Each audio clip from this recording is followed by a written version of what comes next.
আগরতলা পৌর নিগমের ৩৯ নম্বর ওয়ার্ডের উদ্যোগে অরুন্ধতিনগর ইংলিশ মিডিয়াম দ্বাদশ শ্রেণী বিদ্যালয়ের মাঠে হর ঘর তিরঙ্গা কর্মসূচি পালন করা হয়। এই দিন জাতীয় পতাকা উত্তোলন ও জাতীয় সঙ্গীতের মধ্য দিয়ে অনুষ্ঠানের সূচনা করেন আগরতলা পৌর নিগমের মেয়র তথা বিধায়ক দীপক মজুমদার। অনুষ্ঠানে অন্যান্যদের মধ্যে উপস্থিত ছিলেন আগরতলা পৌর নিগমের ডেপুটি মেয়র মনিতা দাস দত্ত, বিজেপির সদর জেলা শহরাঞ্চলের সভাপতি অসীম ভট্টাচার্য, ৩৯ নম্বর ওয়ার্ডের কর্পোরেটর আলোক রায়, অরুন্ধতিনগর ইংলিশ মিডিয়াম দ্বাদশ শ্রেণী বিদ্যালয়ের প্রধান শিক্ষিকা সহ অন্যান্য শিক্ষক শিক্ষিকারা। ৩৯ নম্বর ওয়ার্ড ও অরুন্ধতিনগর ইংলিশ মিডিয়াম স্কুলের যৌথ উদ্যোগে এই কর্মসূচির আয়োজন করা হয়। অনুষ্ঠানকে ঘিরে স্কুলের ছাত্রছাত্রীদের মধ্যে উৎসাহ ছিল চোখে পড়ার মতো।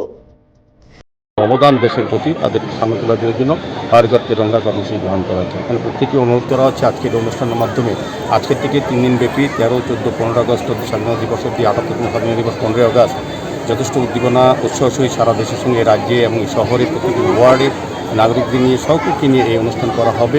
আজকের থেকে বিভিন্ন প্রতিষ্ঠান, সরকারি, বেসরকারি এবং বিভিন্ন বাড়িতে প্রত্যেকটি বাড়িতেই যাতে প্রত্যেকটি বিদ্যালয়ে প্রত্যেকে যে জাতীয় পতাকা উত্তোলন করা হয়, জাতীয় পতাকা সম্মান করা হয় এবং জাতীয় পতাকা যারা বহন করেছিলেন এবং যাদের জন্য আজকে আমরা এই সাংবিধানিক অধিকার পেয়েছি এই ভারতবর্ষে, তাদেরকে স্মরণ করার জন্য, তাদের প্রতি স্মৃতির প্রতি শ্রদ্ধা জানানোর জন্য এই ধরনের কর্মসূচি। আমার আশা থাকবে বিভিন্ন বিদ্যালয়ের ছাত্রছাত্রী যারা আছে তাদের মধ্যে রাষ্ট্রীয় চিন্তাভাবনা, দায়িত্ববোধ জাগ্রত হবে এবং আমরা আমাদের দেশ এক ভারত শ্রেষ্ঠ ভারতের উদ্দেশ্যে আমাদের প্রধানমন্ত্রী কাজ চালিয়ে যাচ্ছেন, আমাদের রাজ্যের মাননীয় মুখ্যমন্ত্রী, আমাদের সরকার এক ত্রিপুরা শ্রেষ্ঠ ত্রিপুরার লক্ষ্যে যে কাজ করে যাচ্ছেন তাকে আর সুদৃঢ় করবে এই রাষ্ট্রীয় চিন্তাভাবনা। আমি সবাই কাছে আহ্বান রাখবো আজকের এই শুভ দিনে এই 3 দিন ব্যাপী আমাদের যে কর্মসূচি সাথে অংশগ্রহণ করেন, প্রতিটি বাড়িতে জাতীয় পতাকা সম্মানের সহিত উত্তোলন করেন। Bureau report, CNA TV.